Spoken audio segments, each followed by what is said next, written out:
Okay, guys, so check this out. This is the mosquito cream, Metasol, but it's in a packet like this. Y'all know I usually use the bottle, but you buy it from the little stands that's out there. So the locals buy it for $2, $3. So for two CDs and 23 paceways, and that's how much this costs. And when you rub it on you, it works wonders.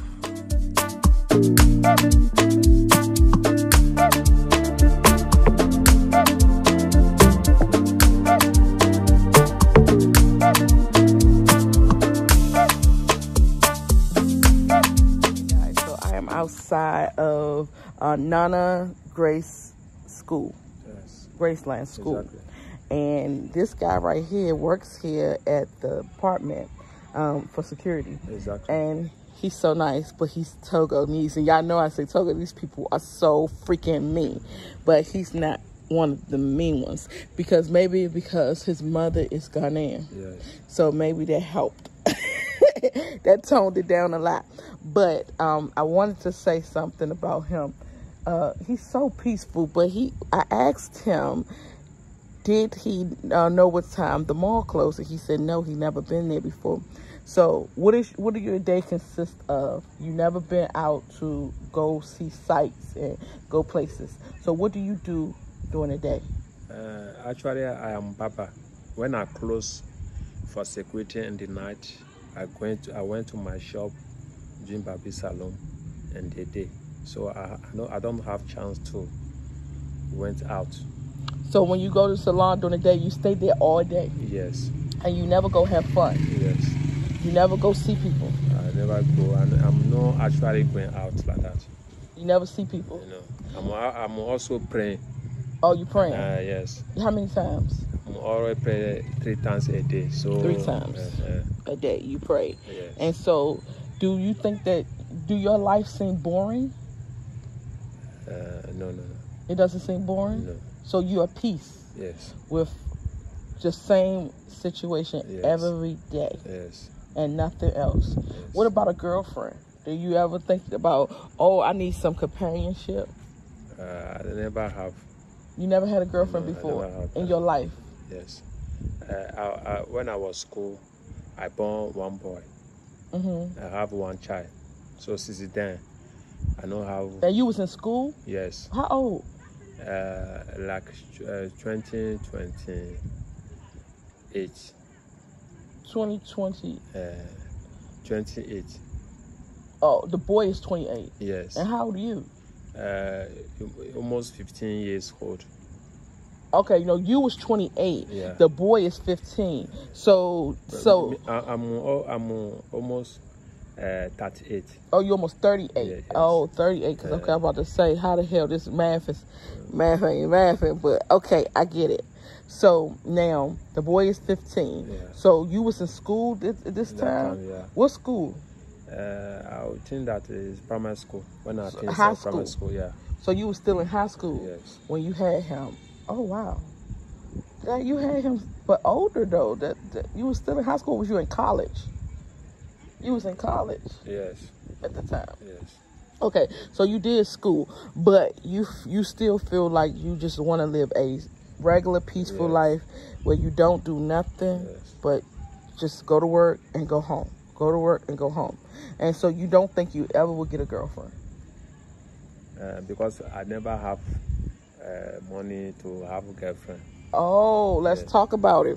Okay, so that's the subject for today, y'all, because he said it himself. He don't have money to have a girlfriend. A lot of guys here don't have no money, and all they say, oh, I want a girlfriend. I want to be your forever. I want to be how you going to provide for me? How you going to take care of me? How you going to get the things that I need? How am I going to live properly? Exactly. If you don't have any money, you have nothing to give me, what can you do for me? You can't offer me nothing. So I'm going to be the one forced to take care of us. So at the end of the day, think like a man. Exactly. And think, if I don't got it, I can't get no girlfriend. Same thing my son said. I'm too broke to have a girlfriend. All I can do is take care of me.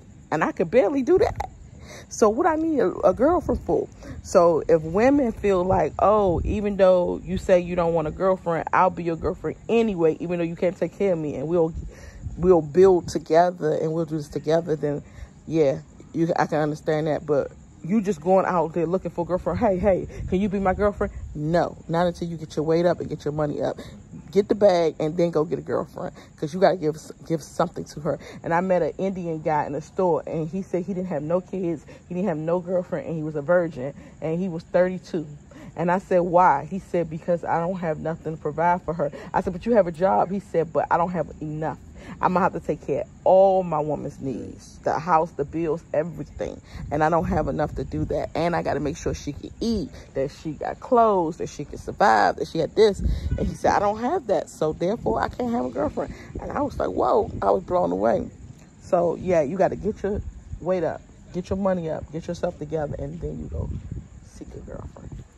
But until then, So I definitely understand. But I still feel that you need to have something to do in life. You Uber? Oh. Uber? No. But if your quality of life is good for you, then okay. I just can't do the same thing every day. I just have to go do other things. I have to go outside. I have to go see people. I have to meet people. I have to go places. I can't do the same routine every day. It doesn't work for me, but it works for you. You know, so it's different. So your name is? Alphonse. Alphonse. Yeah. From Togo. His father is Togo. His mom is Ghanaian. From Togo. My dad is from Ghana. Oh, sorry. It's backwards. The mom is Togo. The Ghanaian is the dad. What part of Ghana? Volta region. Oh, so most of the Volta regions, they go over to the other side of the border and they go find them Togo people and they bring them back, and that's how that keeps happening. Because it's close to the Volta region is close to the Togolese border. Exactly. Yeah, so you could just cross right on over during the daytime, and you know, and that's how they intertwine.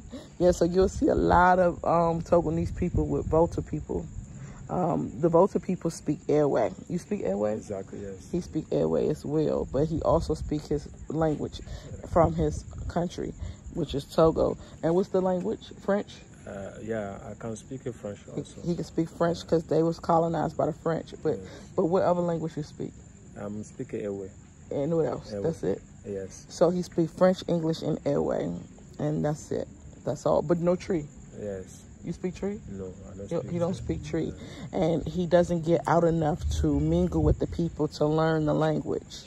And that's how, like, if you get out and you start going places and doing things, you'll learn the language easy and faster. And then maybe you can speak God and you can speak Fonte, you can speak other languages, but if you don't go outside, you won't learn it.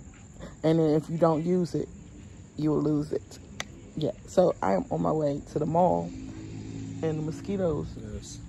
Well, you can't touch it because you rub that thing. Yeah, they trying me. So I'm going to the mall, and I'm going to go good evening, and I'm going to get something to eat because I am starving. And then I'm coming back home. See y'all soon. Time, arguing and fussing and stomping and marching about some damn president that ain't gonna do shit anyway. Yeah, like they was all out of 2021 for more Fanana to do more Fanana, and he ain't did shit. Nothing, absolutely nothing. Nothing. Because you see, the moment you'll be, you know, when you speak, this man. I told somebody sitting beside me like the way you're sitting, I told it, 2016, I told a person that this man can never be a president. And the person was doubting me and said, why am I saying that? I said, no. You see, when we talk about wisdom, people think that wisdom is we take it from education. No. Solomon was a great wisdom. That's why God gave me that great wisdom. Only your father that will make sure that you succeed greatness more than him, but not somebody's father. And today you are sitting here telling him that your father has not even made you become, your father didn't let your dreams come true, but somebody's father can let your dream come true. Hey, my brother and sister, We have a long way to go. Long way. Long way, Ghana. Ghana, there we have a long way to go, my dear. We have a long way to go. You see me, I always tell people that if you get opportunity, don't say that Ghana is peaceful. When we talk about peaceful, what is it? Peaceful that you can, if you eat 3 square meal, even 1 square meal, you find it difficult to eat.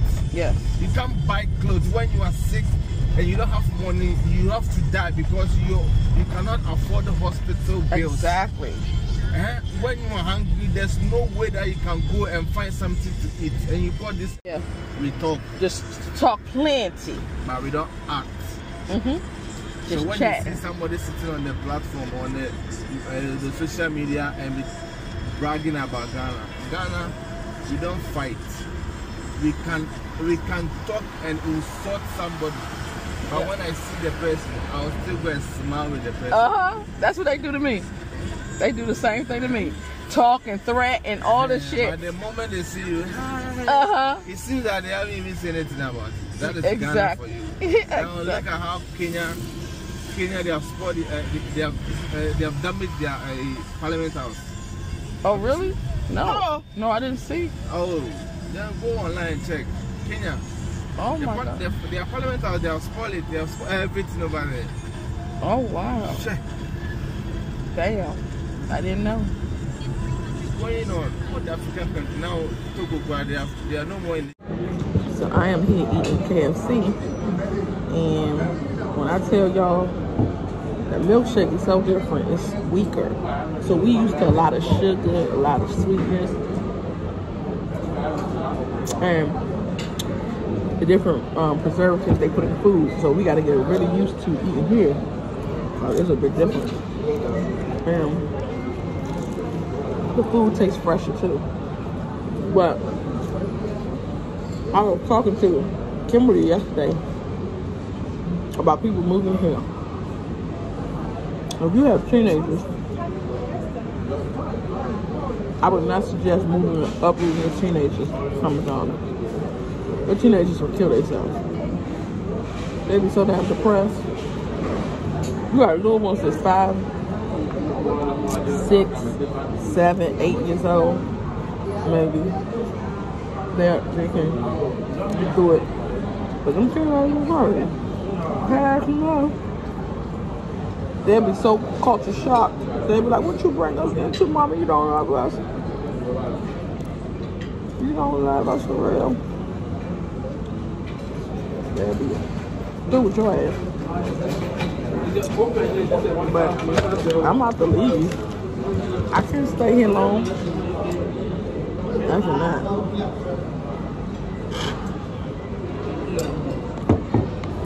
This is not the place for me, honey.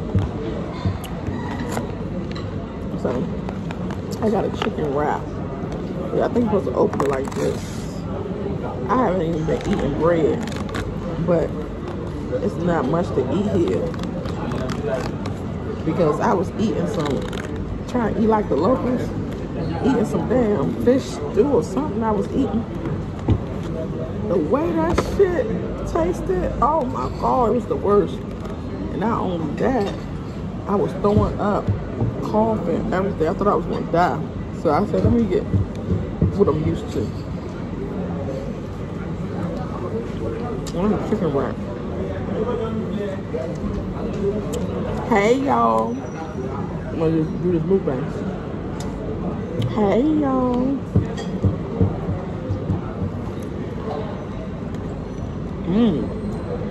I like chicken wrap. I love y'all. Talk to y'all soon. What up, K&K squad? As y'all know, I'm in Africa. And I just got home. And I just see so much, hear so much, feel so much. And I really feel like I see all the different tribes that's here, different languages they speak. But I see that out of all those tribes, African Americans come here and they are individuals. They aren't tribes. They didn't come and work together. And I feel like The reason why we suffer so much in Africa is because everybody for themselves. Nobody is working as a whole, as a team, as a group to help one another. I also feel like I go through a lot. A lot of stuff that I go through is to encourage you guys and to let you guys know what I went through so you won't have to go through the same thing. And I think that everybody, as we keep bringing more and more people to Africa, because I don't bring nobody here, to be honest with you. I let you know from the gate, but at the end of the day, it would be messed up for me to say don't come, because then you lose hope. And especially if you want to get out of a damn Erica, you need to have hopes that is somewhere for you to go. So for me to tell you don't go there, it's just like, damn, you just messed up my hope. And I want to stop cursing so much. I do. I want to stop cursing altogether. Not because it's a curse word, because I just felt like the language sounds foul. But I say that to say this. The more people that comes, the easier it will get for the next set, the next set, the next set, the next set. But I notice everybody is leaving this place. It's like a hellhole. It's dark and it's gloomy.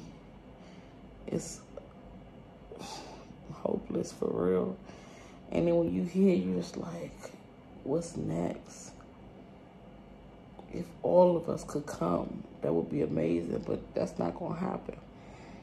And so you just, when you hear, you just stagnant. You just hear, you know? And it's so scary. You go out at night, you don't know who want to rob you or hurt you. And I was talking to a guy earlier today, and I was asking him, why at nighttime do the police come out in those put up those bars? Why do they come out to do that? Like, keep pulling people over. He said they supposed to check your boot, but they don't. And they should, because people move stuff at night. So he was telling me that last week, a guy had stabbed his girlfriend up, and he put her in the boot, and they didn't check it, but when he pulled off, they seen blood dripping from the trunk. Went and pulled him over and found the girl stabbed. He lied and said that the girl stabbed herself. He said that she had a bottle in his hand. When he went to go take the bottle from her, it stabbed her. And the whole time, it was a knife that cut her. So he in jail now. But these young guys here, they don't think about nothing. And they hungry. They hungry as hell. And how I look at it, when I'm out in the street and I'm riding around, I look at it like you in a lion's den. One thing, I always say, I ain't really scared of nothing, but I am. I'm scared of lions, tigers, and bears. And when you go to Africa, that's the best way to describe it. Lions, tigers, and bears. You just don't know when you get in that cage what's going to come about, because everybody hungry.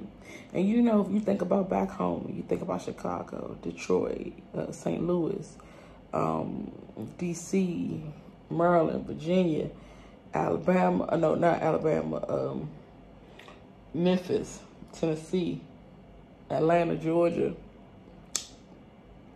When you think about those places, you think about, damn, this nigga killed me. You know when to go out, when not to go out, what to do, what not to do, but you can still get hurt anyway, because sometimes people do stuff in broad daylight. You like, damn, if this nigga killed me, I hope justice is served. I hope they find my body. I hope that, you know, this nigga go to jail forever. But here in Africa, there's no guarantee this nigga is going to jail. They might not ever find this nigga. And I'm not trying to be funny, but all the motherfuckers look the same at night. So you like, who is who? You know, you really can't really tell them apart. Maybe like some little distinctive nose or something. But for the most part, they all look alike.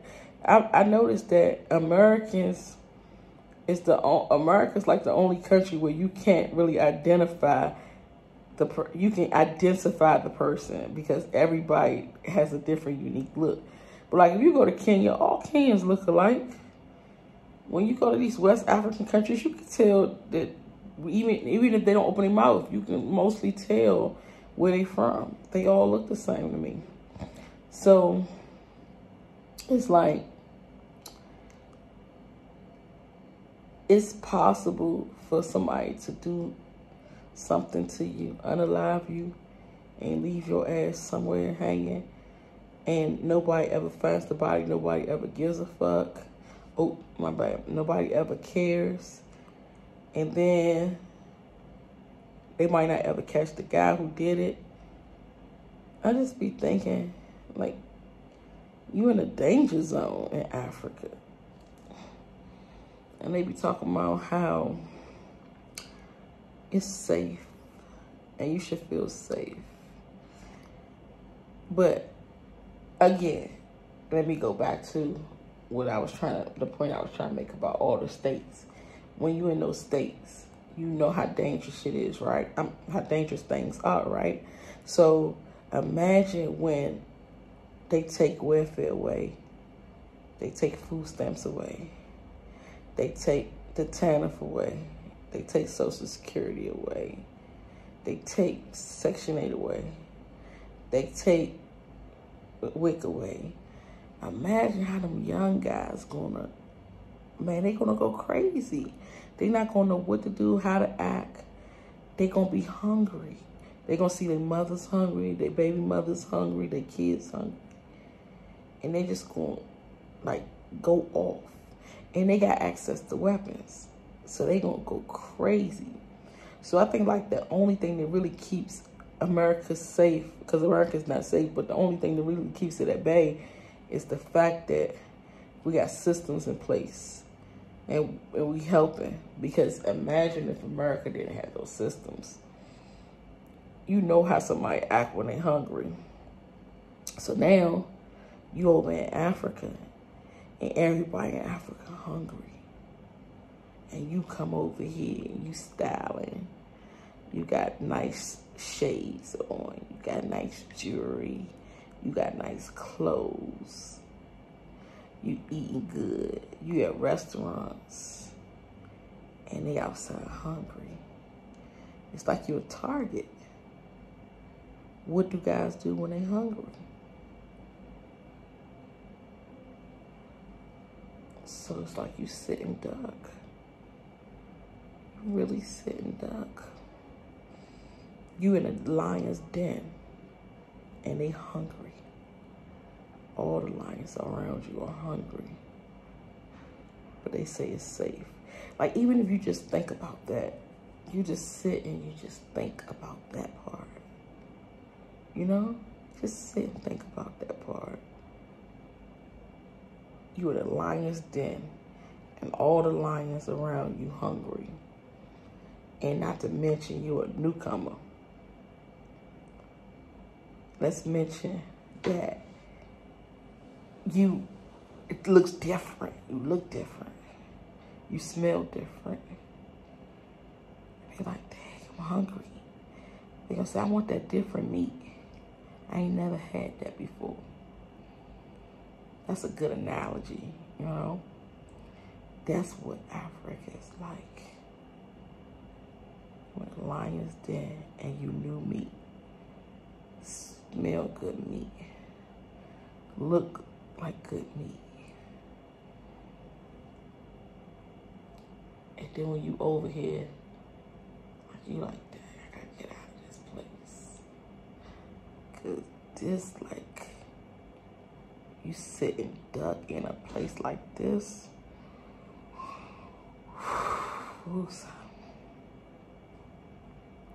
This is not a good feeling. But I see so many people on TikTok on Instagram, on Facebook, like, oh my God, I want to go to Africa so bad. My plan is to move there next year in September, move there in January. I just want all of them to do their research. Find out. Like, I'm going to be honest with y'all. I did hella research before I moved to Africa. And it was crazy because I never heard nothing bad. I was actually hearing the good stuff. Like, I was hearing Africa ain't what it used to be. It ain't monkeys climbing up the tree. It ain't babies with big stomachs and flies. It ain't huts and living in... Man, I heard all that nice stuff. And I was like, wow, it's so beautiful over there. It looks nice. They got TVs and lights up in the ceiling, okay? But they failed to tell you the whole truth. And I was just like, you know what? I'm going to tell the whole truth and nothing but the truth. And so, where they said that it wasn't monkeys climbing over trees and shit, and things like that, that's a lie. It's monkeys climbing up the tree. That's monkey humans. It's babies in up in the northern region with their stomachs busted. I mean, their stomachs big like that. They got potbelly syndrome. They got flies all around them and everything. It's kids in orphanages with all of them handicapped, strolling across the floor. It's people with no electricity in villages and eating out of bullholes with animals, you know?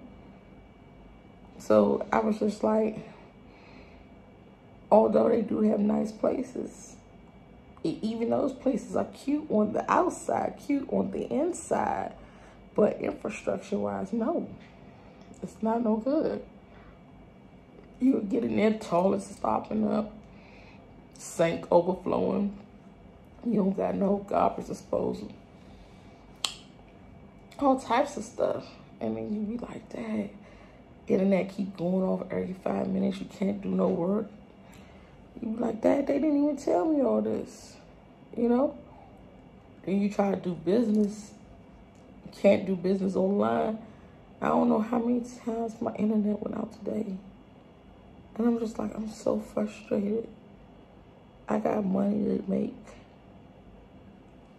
You know, and I can't because the internet is so unreliable. It's a mother freaker. And then it just seems like when I come to Africa, I can come with all the money in the world. Africa will drain me until I have nothing left. Africa makes you hate Africa.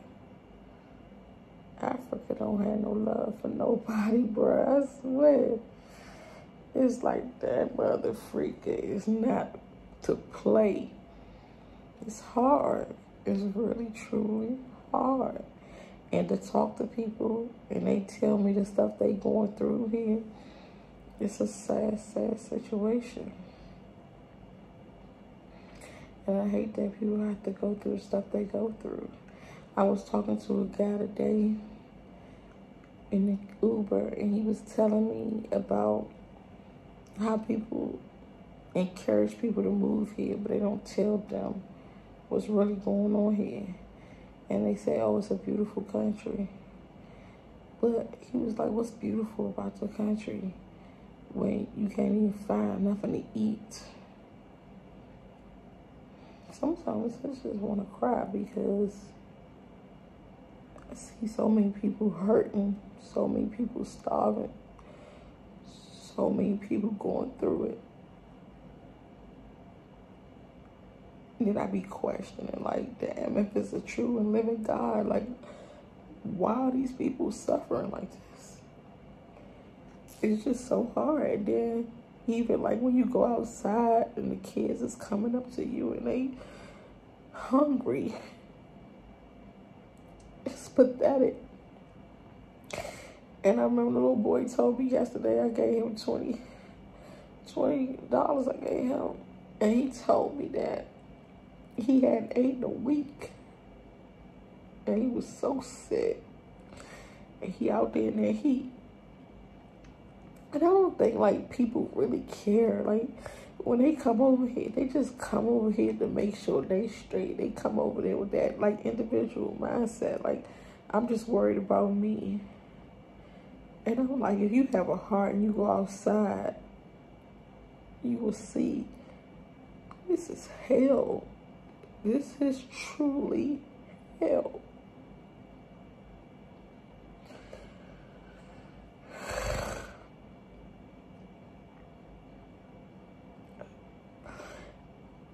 And you cannot blame the people, because we always talk about the people and we talk about how they are. They steal and they thieves, they this, they that, and the third, but they don't know nothing else.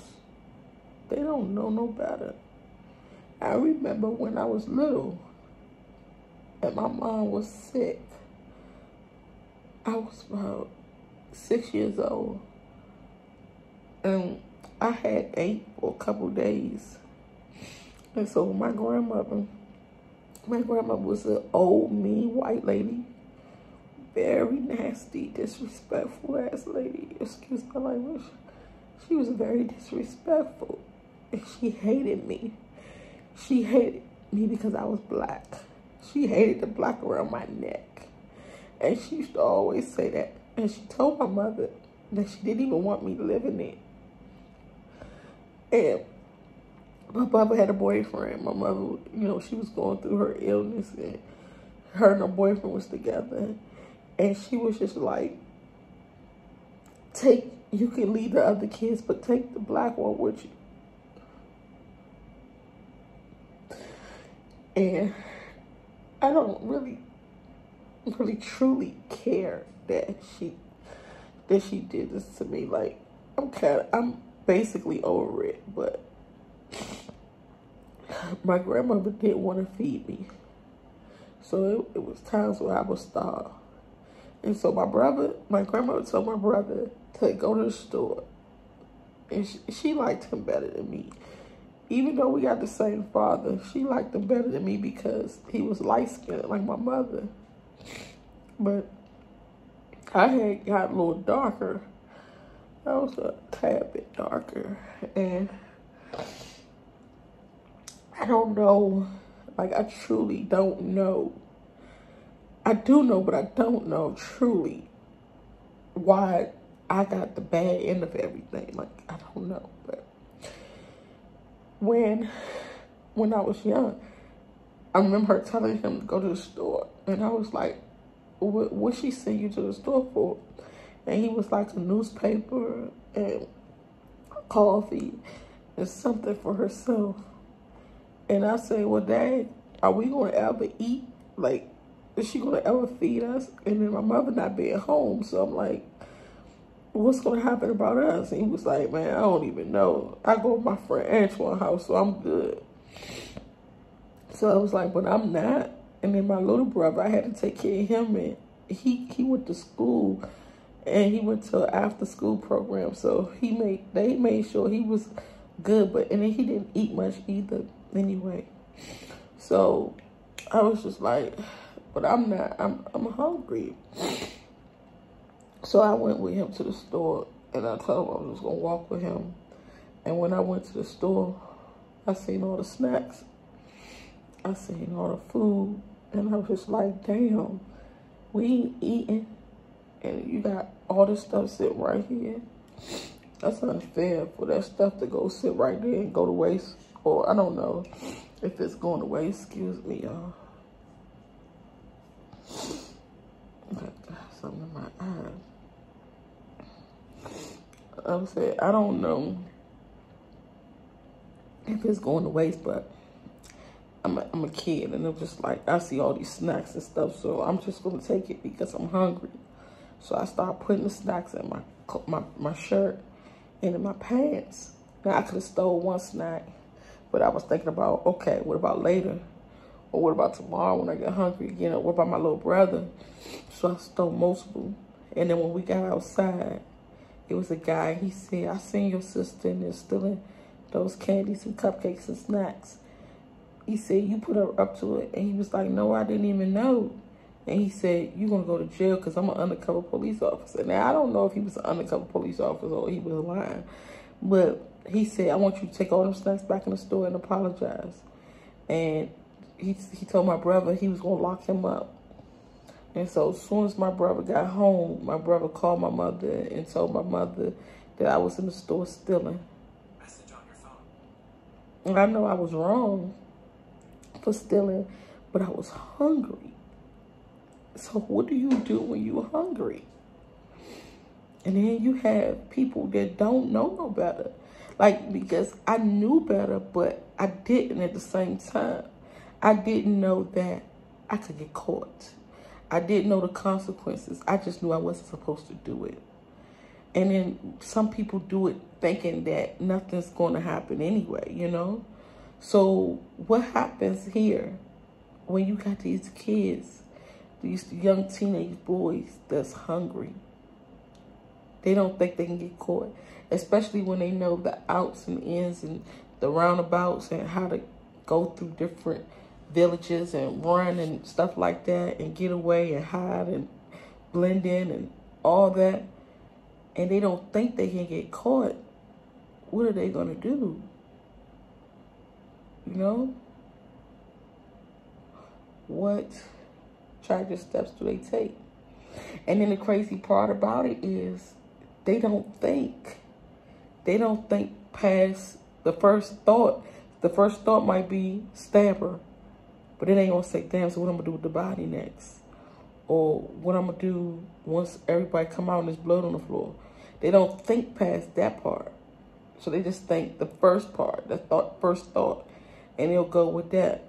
And I remember I was reading a story about a little boy. He was living with his mom, and he had two friends. And he was living with his mother and his father. And he had two friends.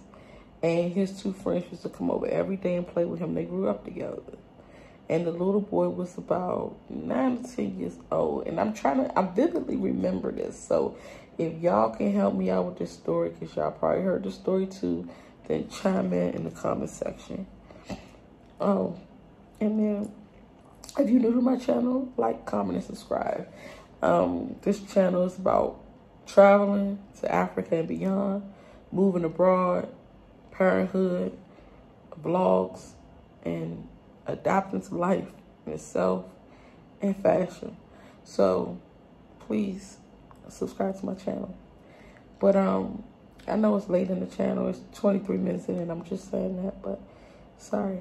So the thing I was thinking, like, with the little boy, he had the two friends and he played with them every day. And so the little boys found out that his father was traveling. So they came up with this idea that the father is traveling to the U.S. So that means he's going to be rich when he comes back. And so they want to figure out how they're going to rob the boy or his father when his father comes back. Because his father's going to come back. He's going to come back with gifts for the little boy. He might come back with some money. How are they going to get it? Because they hungry. So the father traveled for 3-4 weeks. He comes back. And when he came in the house, he seen the little boy. He gave him a hug. He told the little boy, I'm back. You know, here's your presents. Da-da-da-da. So the little boy went outside and he went to go talk to his friends. And he said, my dad is back. And he brought me gifts and stuff like that. And so the little boy's excited because he thinks that his father has money now. And his father went and traveled. Because every time, the misconception is when you travel that you're going to come back rich in Africa because they don't know no better, you know? And so they took the little boy to an area with like the undeveloped apartment building, or we will call that a story building. They took him there and they beat him with a shovel. And then after they beat him to death with a shovel, they buried his body. And they went on about their life. They are now arrested, of course, but the reason why they said they did it was because they wanted some of the father's money that he got when he went to go travel. And the father didn't even get no money. You know, the father didn't come back with no money. He just went on for a holiday, maybe take care of some business, try to make some deals, and come back. It's not that he came back rich, but that's what they thought. And so that's why they killed the boy. And so many things like that happens on the continent. So many things. And it's just a very wicked, dark place. Very. With so many details. And people don't talk about it. Like, people not talking about the fact that it's American men coming over here to Tanzania. They coming over here to Uganda, coming over here to Ghana, coming over here to Nigeria, and they getting women pregnant. They'll get 50 women pregnant, and they'll leave them, and leave all their babies, like they starting a new whole generation for themselves. And they like, oh, I got all these babies in Africa, so they know all the kids that's growing up in Africa gonna be theirs. I don't know why they do it, but they doing it, and nobody's talking about it. Nobody's talking about how many people are leaving the U.S., and I've seen it so many times, leaving the U.S. to go over for a better life, run out of money, can't get y'all, because that's what happens when they run out of money. They get on YouTube, they get on Instagram, they get on TikTok and Facebook, and they start this whole movement that I want y'all to come to Africa. You can subscribe, and I'll tell you all about it. And I'll sell you a ticket when you come over here. I'll show you the monuments and the different slave dungeons and different tribes and different villages and different stuff that you might want to look at, slave rivers and all bridges and all that, falls and waterfalls and all that. They say, oh, I'm going to show you and give you a tour and show you how cheap you can live, sell you a dream, because they need money. So then after they drain you, they go and they drain Sarah, and then they drain Susie, they drain Ellen, they drain Margaret, and they drain all these people, bringing all these people over here. And then you get over here and you be like, oh, this is so beautiful. But then what happens after the show? The whole show they put on for you, what happens after that? You go back to real life and realize, damn, I'm running out of money. I'm going to have to do the same thing too. And it's kind of like a pyramid scheme. It just go over and over and over and over again. I can get 5, you can get 10, you can get 15. And we just keep on trying to get people to come over until everybody's drained and everybody's stuck on the continent looking freaking stupid. That's how that works. Sorry for putting it out there, but that's how. So then, after they got you all drained up and they played with you, got you over here looking freaking stupid, now you're homeless and broke and don't know where you're going to get your next meal from and starving. And I see it happens over in Mexico a lot too. So many times people go over there and go living their best life, end up running out of money, can't get their visa expired, they gonna be fine if they leave the country, can't get no substance, like they can't get nothing from America. They losing their resources. It's so much access to capital, but you seem like you're in a different time when you're over in another country.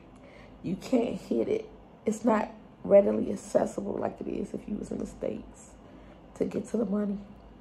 So people just end up just accepting their life for what it is at that point. So, you know, I know I talk y'all head off, but I hope I'm making some sense. I'm just really deep in my feelings today. I had went to the mall, talk to a couple people, and I just like to be around people, genuine people. Talk to a couple people, asking questions, and I like to learn. I was asking questions like, what makes y'all, the people, because they all hungry outside. It's like the wolves in the den. They all starving. And so I be wanting to know, like, what makes y'all not work? What make y'all, a lot of people, corrupt people, extort people and stuff like that? And how do you know who to do it to? And they say, basically, if you look like you got a little bit of money, we'll charge you more. And I'm like, what? Because you look like it. So now I look like I got more money than Sarah, so you're going to charge me a higher fee that you're going to charge Sarah, but you're going to charge Sarah too, because Sarah look like she got money as well. But you wouldn't charge the local that because the local don't have no money. Wow.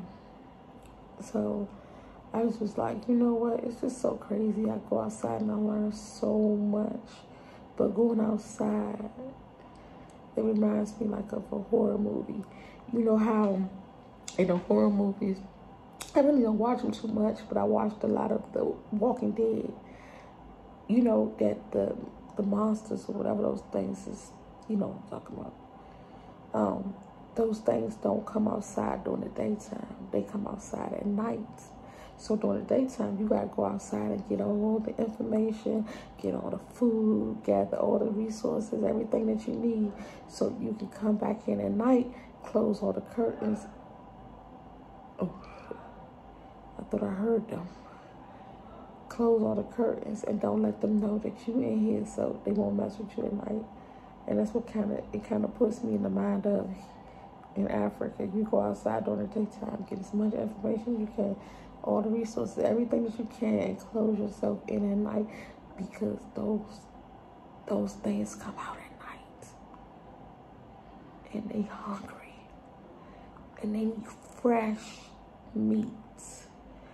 Fresh American meat. Fresh European meat. Fresh Canadian meat. They need Canadian ham, Canadian bacon, fresh Berber. They need all the good, juicy shit.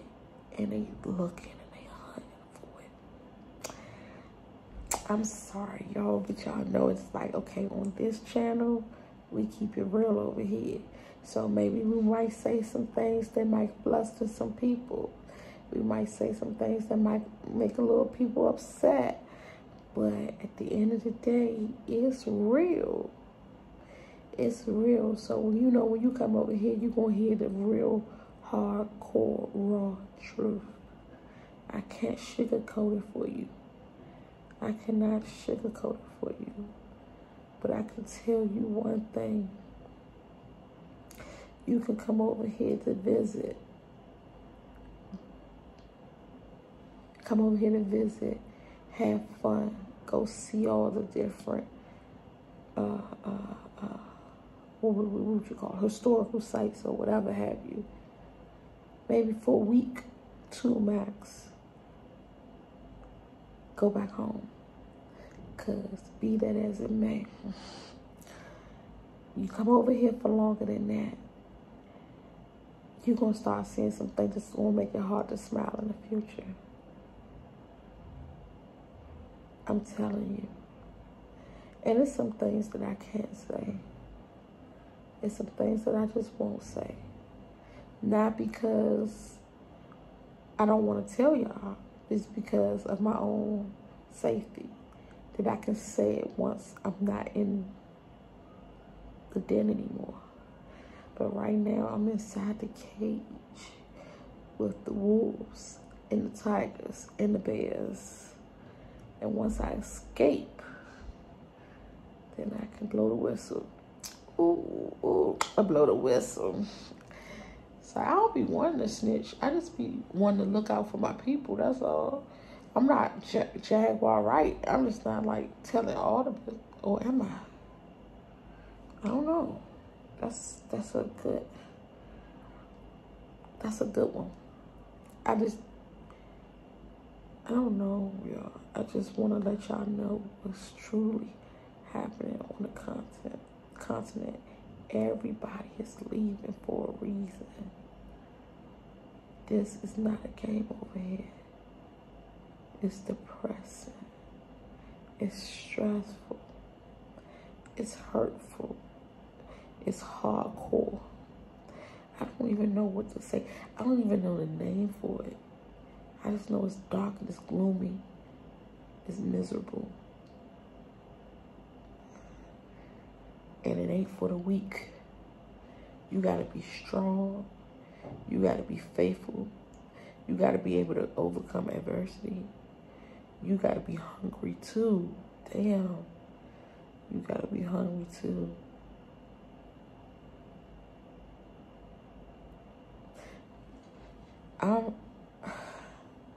I don't know if I should keep making content about this, or if I should just leave it alone. I just hate that so many people are misinformed. I just hate that so many people don't know the truth about it. I remember me and my ex-husband was the first ones to come and expose Africa. We was the very first ones. Everybody else was talking nice about it, wasn't telling the truth, wasn't telling everything that was going on. And then we came out and we start telling them everybody wants to tell the truth. Everybody. But as you may look and see, where is all of those people now? Like all the people that was actually on here talking about how Africa was peaches and cream and butterflies and rainbows. You probably only got about 2 or 3 left that has endured it. I couldn't even endure it. I ain't gonna hold you. I got a whole family. I got children and everything. I couldn't get jiggy with it. But I do want to, like, my children are very, very, very, very spoiled.